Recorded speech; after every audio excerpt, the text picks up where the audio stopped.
l'agence.expert. Toutes les entreprises peuvent bénéficier du crédit impôt recherche et du crédit impôt innovation.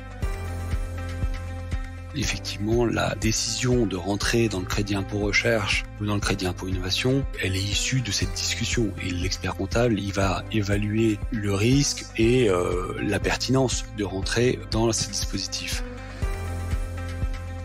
Le crédit impôt innovation, il est plafonné à 400 000 € de dépenses. Donc lui, il correspond à un plafond maximum. Seul on va plus vite, ensemble on va plus loin.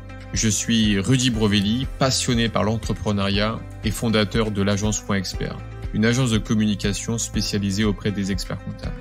Avec le podcast Place à l'expert, j'ai le plaisir d'échanger tous les mois avec un expert dans son domaine d'activité. Un expert comptable, un notaire, un avocat, un assureur et bien plus encore. Mon objectif est de nous apporter un maximum de solutions et d'astuces pour faciliter et pour améliorer notre quotidien d'entrepreneur. Ensemble, grâce aux conseils de nos experts, faisons décoller notre business. Et tout de suite, place à l'expert. J'ai le plaisir d'accueillir ce mois-ci Cyril Lorne, expert en financement de projets d'innovation et R&D. Il a créé Businov en 2006. Et depuis, il accompagne avec ses experts techniques et financiers les entreprises sur les sujets de financement de l'innovation, c'est-à-dire les dispositifs crédit d'impôt recherche, crédit d'impôt innovation, JEI et subventions.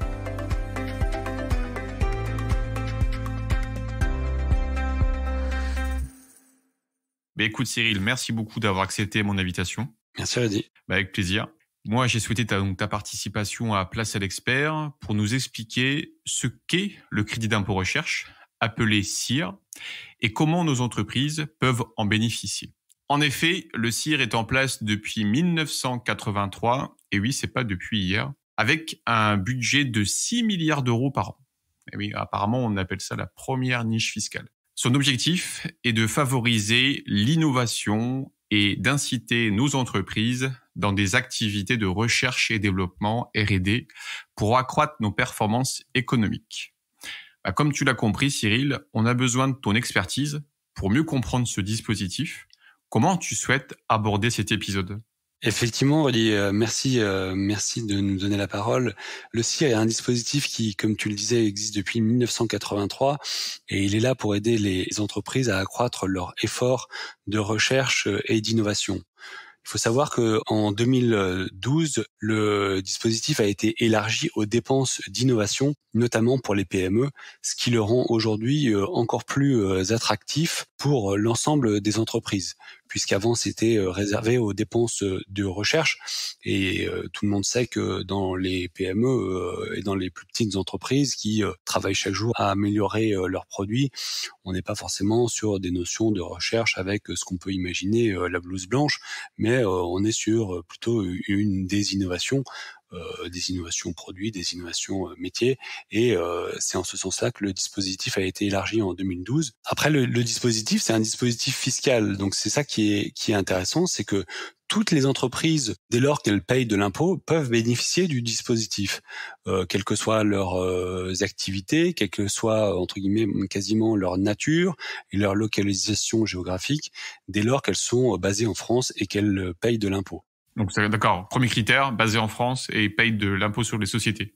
Exactement. Et le deuxième critère, entre guillemets, c'est de pouvoir d'avoir des activités qui répondent justement à ces notions, soit de faire de la recherche, on y reviendra peut-être, soit de faire de l'innovation au sens que le définit les textes. Principalement, on va plutôt aller chercher une activité de PME que de TPE, ou même une TPE peut utiliser ce type de dispositif. Toutes les entreprises, tu as raison Rudy, toutes les entreprises peuvent bénéficier du crédit impôt recherche et du crédit impôt innovation.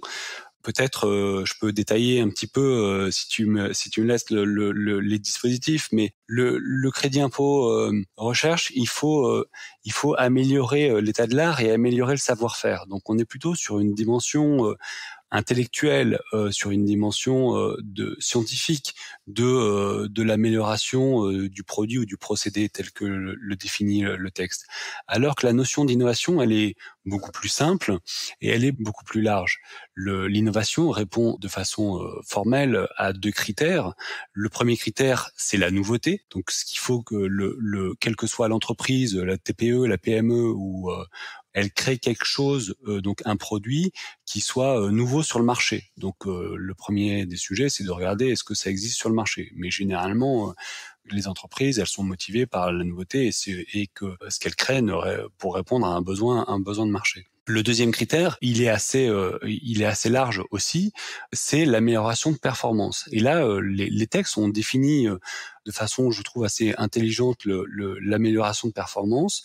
C'est-à-dire qu'elle prend en compte les notions d'amélioration de performance technique. Ça veut dire que il faut que ça fasse mieux après qu'avant par rapport à un produit, mais elle prend aussi en compte d'autres critères qui sont par exemple le critère d'ergonomie, donc quelque chose qui est plus ergonomique, un sac à dos qui est plus ergonomique pourra être défini comme répondant à la notion d'innovation, ou même ça relève de la notion d'éco-conception.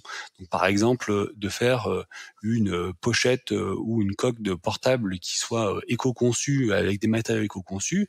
Les coques de portable, ça existe depuis quelques années, mais le fait qu'elles soient éco-conçues dans un certain nombre de matériaux pourront rentrer dans ce champ d'innovation. Donc c'est ça qui est vraiment intéressant et c'est que c'est assez large. Et ce qu'il faut préciser, c'est que ces dispositifs-là donc sont basés sur les dépenses qui sont engagées et dans les dépenses qui sont engagées, le temps passé au prorata du salaire, les investissements qui sont réalisés, je simplifie un peu volontairement aujourd'hui, mais et les dépenses de sous-traitance externe. Donc ça veut dire que pour calculer le montant du crédit impôt recherche, ou en tout cas là du crédit impôt innovation, on va regarder le salaire de la personne au prorata de son temps passé à travailler sur ce projet d'innovation. Et autant dans le cadre du crédit impôt recherche, les critères de sélection des personnes qui peuvent être retenues sont plutôt assez stricts. Il faut que les personnes soient des ingénieurs, techniciens ou équivalents. Autant dans le cadre du crédit impôt innovation, on peut aller chercher des gens qui n'ont pas forcément des bagages scientifiques et qui ont des bagages un petit peu, j'allais dire, mixtes ou même commerciaux.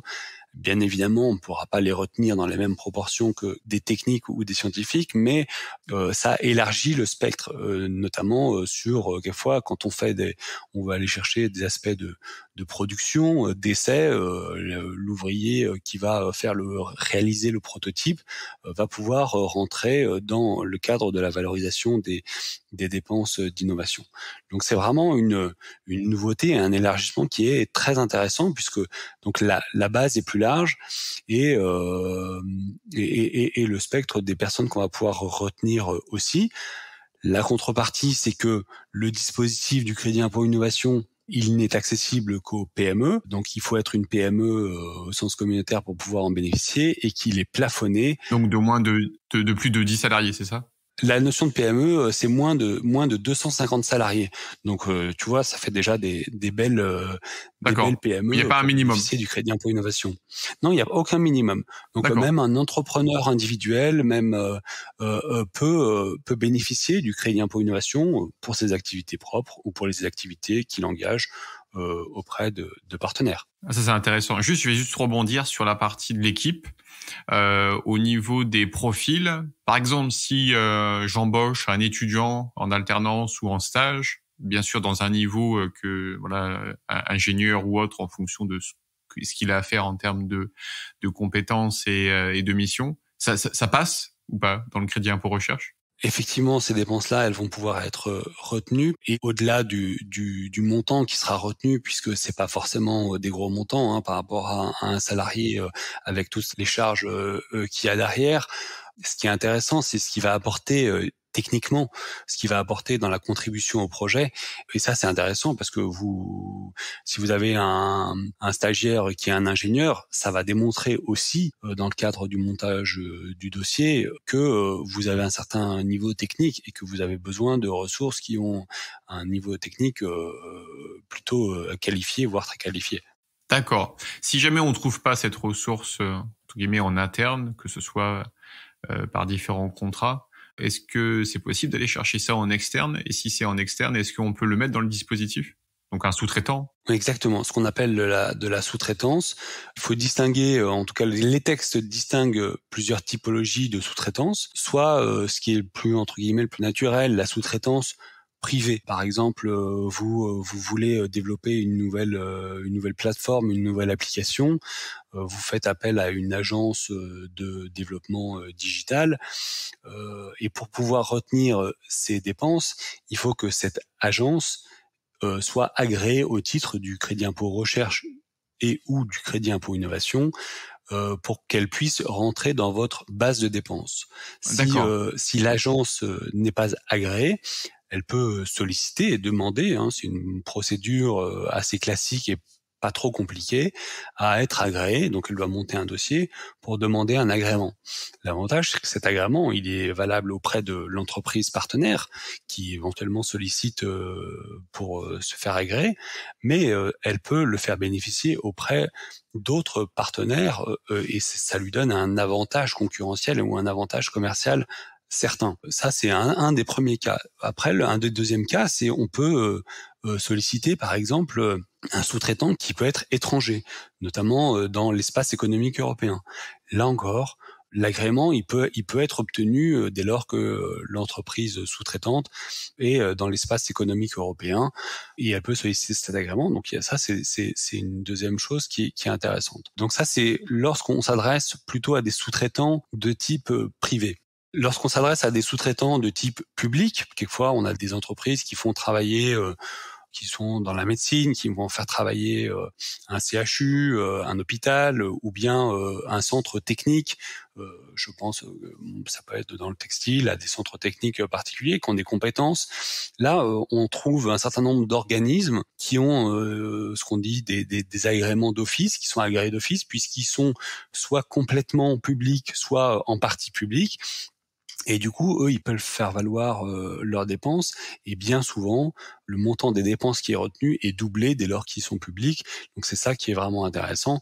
Là encore, c'est pour solliciter et favoriser le partenariat entre le public et le privé. Ok, donc ça c'est intéressant. C'est si jamais on ne trouve pas en interne, on va en externe. Si on cherche en privé, il faut absolument que son sous-traitant soit agréé. Et est-ce qu'il y a par exemple une liste disponible en ligne de toutes les sociétés agréées ou c'est une demande que l'on fait à la société en disant le critère c'est il faut que vous soyez agréé? Comment ça marche?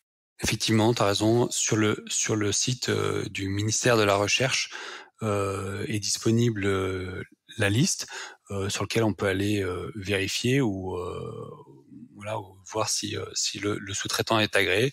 Sinon, une des choses les plus simples, c'est de demander au sous-traitant s'il bénéficie de cet agrément. Souvent, quelquefois, il le met aussi en avant dans sa communication. Ok, super. Et ça, cet agrément, elle est valable combien de temps?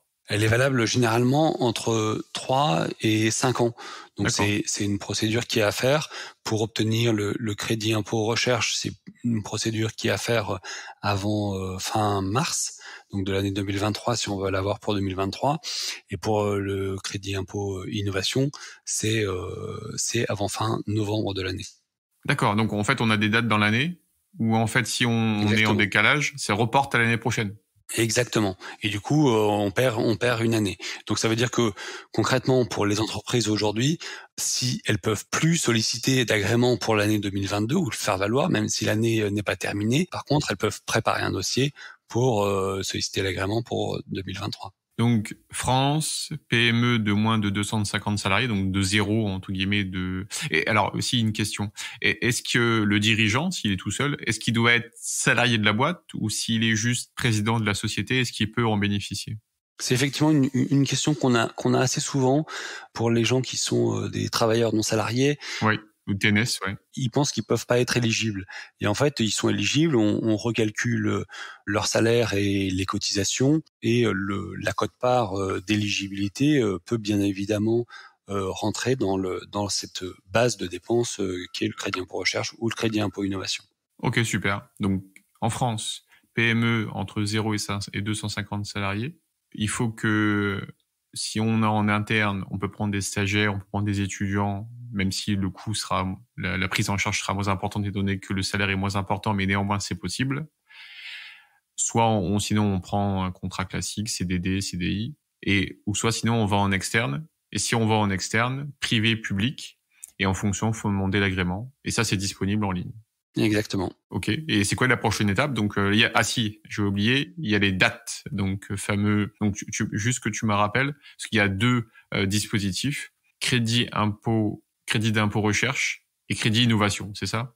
Crédit d'impôt innovation. Exactement. Comme je disais tout à l'heure, donc pour les dispositifs fiscaux, donc on déclare le montant du crédit impôt recherche en même temps que ce qu'on appelle le dépôt des liasses fiscales, la liquidation de l'impôt. Donc on est dans un cycle des déclarations fiscales. Donc pour la majorité des entreprises qui clôturent au 31 décembre de l'année 2022, ils vont avoir jusqu'au 15 avril, quelquefois c'est étendu, pour déposer leur compte. Et c'est dans ce cadre-là qu'on va déclarer les montants des crédits d'impôt, soit impôt recherche, soit innovation, qui sont réclamés au titre des activités qui ont été engagées sur l'année 2022. Donc la déclaration, on fait un effort de regarder les activités, qu'est-ce qu'on a fait sur l'année qui vient de s'écouler, et sur cette année qui vient de s'écouler, on va valoriser les dépenses en disant tiens, j'ai eu 1, 2, 3 projets d'innovation, sur ces projets-là, j'ai passé un certain temps sur ces projets que j'ai suivis, qui ont pu réussir ou pas réussir. D'ailleurs, ça c'est une notion qui est assez intéressante, c'est que on regarde pas le succès des projets, mais on regarde bien l'effort de recherche ou d'innovation. Et donc, en fonction du temps passé, on va valoriser les dépenses qui seront à déclarer au moment des déclarations fiscales. Donc, c'est un dispositif qui est déclaratif, un peu comme si vous allez changer vos fenêtres, vous avez le droit à crédit d'impôt au changement de fenêtre ou sur votre poêle à bois. Et effectivement, mais qui donne droit à contrôle. Donc, ce qu'on disait au début, c'est que ça veut dire qu'il y a quand même un certain nombre de choses à faire en cas de contrôle et de justification par rapport à l'administration fiscale. Donc, ça veut dire que le jour où l'administration fiscale souhaite un détail des dépenses et demande à l'entreprise de justifier les montants qui ont été déclarés, il importe à l'entreprise de pouvoir justifier ça sous un certain nombre de choses qui sont assez cadrées dans le cadre des formulaires qui sont disponibles et dans le cadre des dispositifs. Il faut justifier les dépenses, donc bien justifier par exemple les factures auprès de sous-traitants et les dépenses de salaire qui ont été engagées au prorata du temps passé. Et puis il faut justifier de la nature des projets, que les projets que on a retenus relèvent bien de la recherche ou relèvent bien de l'innovation. Pour cela, il y a un canevas à respecter, et ce canevas doit détailler le contexte. Bon, je simplifie, mais il doit détailler le contexte du projet, il doit détailler quel était l'objectif du projet, et puis il doit répondre aux questions qu'on évoquait tout à l'heure, c'est-à-dire en quoi le produit il est nouveau sur le marché, donc ça nécessite de produire une petite étude de marché pour dire que ce produit est nouveau et n'existe pas sur le marché. Et puis le deuxième point qu'on évoquait tout à l'heure, en quoi il représente une amélioration de performance sous les différents aspects qu'on a évoqués, soit l'amélioration de performance technique, soit ergonomique, soit d'éco-conception. Et pour là, il faut encore pouvoir être en capacité d'amener des arguments pour démontrer cette amélioration de performance par rapport, bien évidemment, aux contraintes qu'on se fixe ou aux objectifs qu'on a. Et ce document justificatif, si on n'est pas capable de le produire, l'administration peut remettre en cause et peut redresser les dépenses ou les montants des crédits d'impôt qui ont été obtenus. Donc, d'où la vigilance sur lequel on attire, de pouvoir bien produire et d'être en capacité de produire ces justificatifs. Ouais, il faut être le plus transparent possible pour éviter justement d'être retoqué. Et effectivement, donc ça c'est et en tant que contribuable, on peut que s'en satisfaire, mais de bénéficier du crédit impôt recherche et du crédit impôt innovation nécessite quand même de mettre en place un certain nombre de choses. Et nous, ce qu'on préconise, c'est de les mettre en place le plus, j'allais dire, le plus au quotidien possible. C'est-à-dire que dans le cadre des projets que peuvent avoir les entreprises dans leurs projets d'innovation ou de recherche, c'est d'être en capacité ou de suivre les temps de façon simple, hein, mais de suivre les temps de façon individualisée par personne et par projet. Ça va des différents outils qui existent sur le marché aux feuilles Excel, hein, mais il faut être en capacité de pouvoir dire à la fin de l'année, j'ai passé 150 heures, 200 heures sur le projet, et voici quelles sont les étapes que j'ai réalisées dans le cadre du projet. Ça relève du bon sens, hein, et d'un simple suivi de projet, mais toutes les entreprises ne font pas forcément cet effort, surtout quand on est une PME, de se donner la peine de faire ce petit suivi. Et puis, il faut être en capacité aussi de pouvoir raconter l'histoire du projet, les différentes étapes, les différentes difficultés qu'on a rencontrées lors du projet, les différents essais qu'on a réalisés.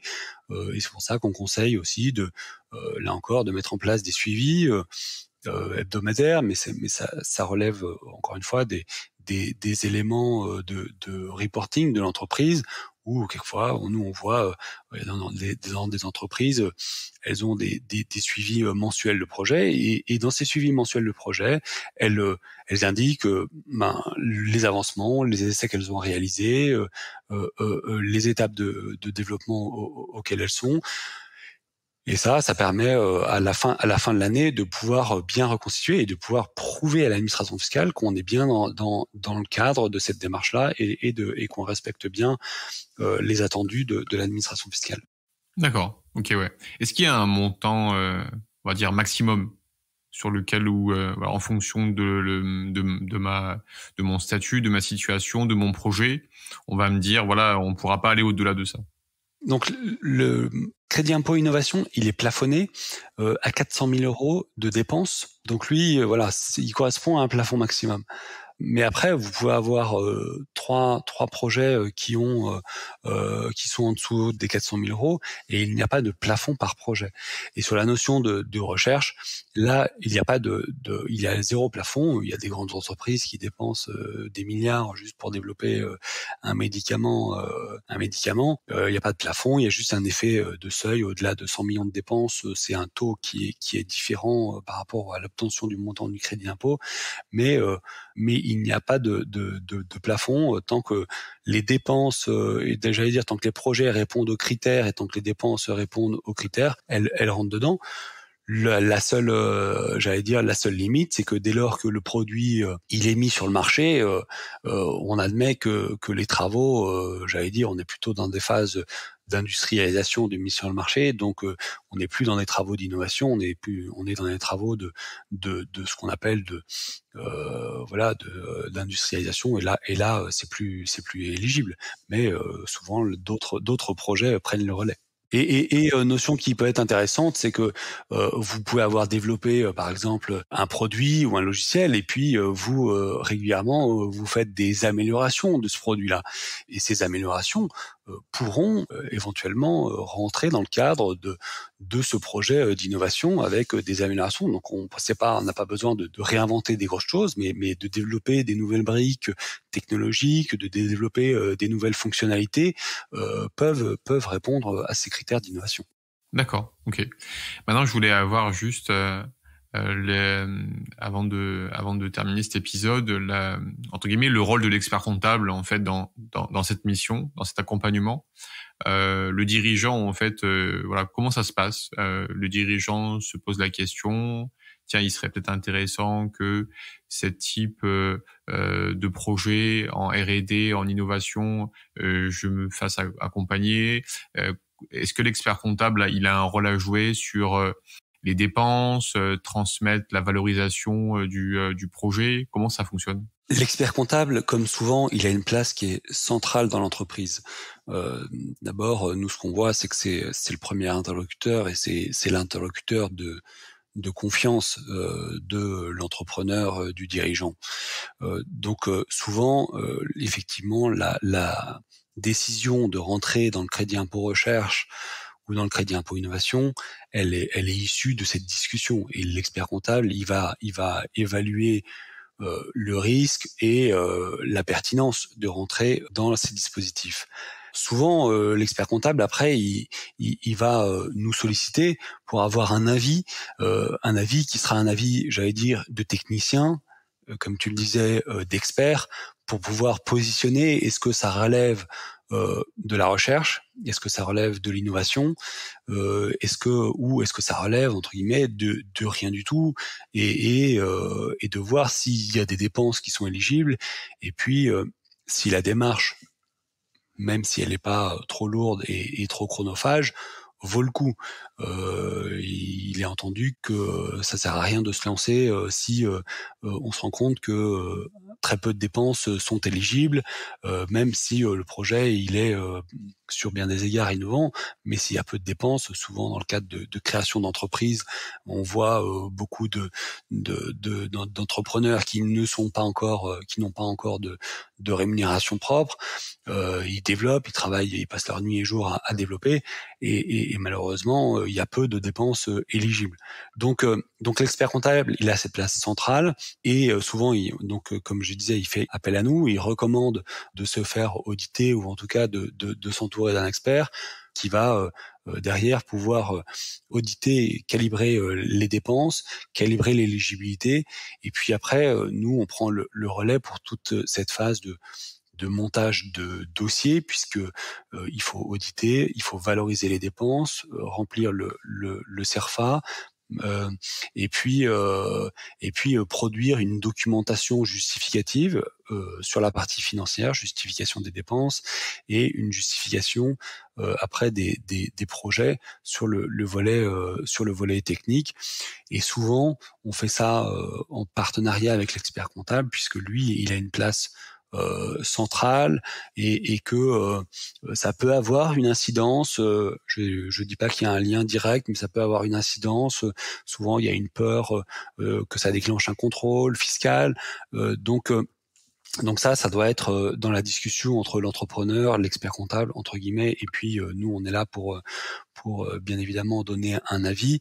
Mais ça dépend aussi beaucoup des montants, ça dépend de la nature du projet, de l'éligibilité du projet. Donc il n'y a pas de peur à avoir particulière dès lors qu'on répond pleinement aux critères. Comme tu disais tout à l'heure, quand on fait des travaux d'isolation, ça donne droit à crédit d'impôt. On vole personne, ou dès lors qu'on y a le droit. Donc le dispositif, il est là pour encourager, donc il faut le solliciter. Il faut pas hésiter à le demander. Faut juste être assez s'entourer pour faire ça en bonne et due forme, et pour être sûr qu'on demande pas des choses à tort. Et nous, ce qu'on va apporter aussi avec l'expert comptable, c'est cette couche, j'allais dire technique, puisque nous, on a des experts qui sont des ingénieurs qui vont valider la notion d'éligibilité sur le fond et sur la forme, avec souvent l'interlocuteur de l'entreprise qui est le dirigeant, ou le chef de projet, ou le directeur technique. Et là, on va avoir une discussion de technicien à technicien pour valider à quel dispositif ça correspond, et est-ce que on peut bien prétendre au dispositif.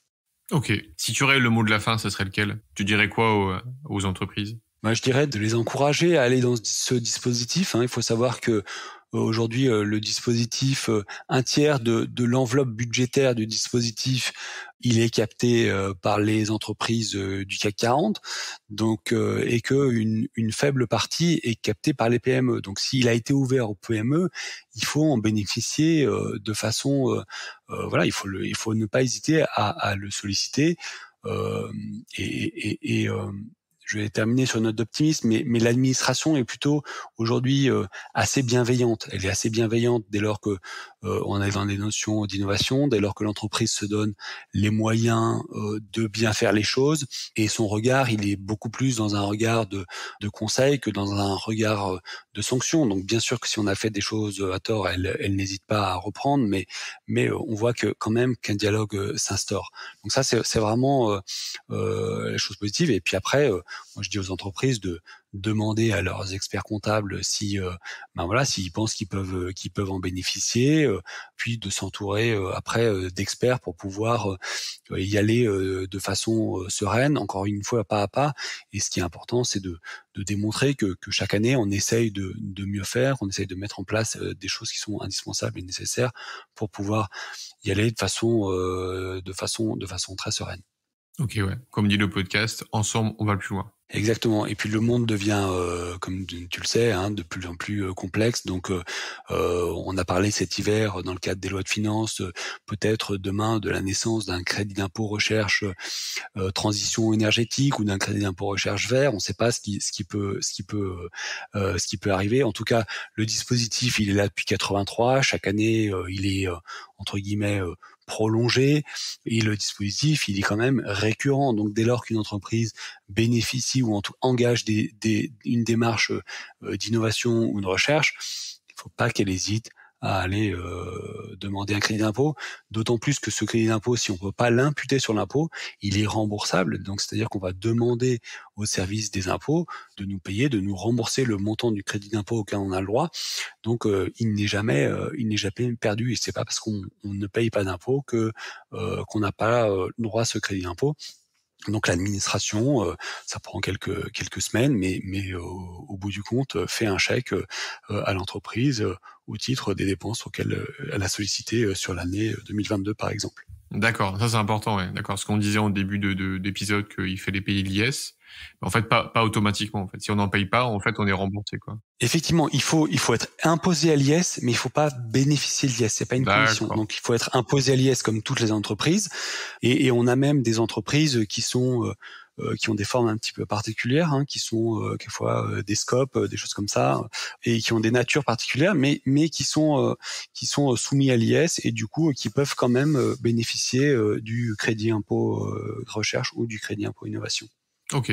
Eh ben, Cyril, merci beaucoup de nous avoir éclairé sur le crédit d'impôt recherche et le crédit impôt innovation.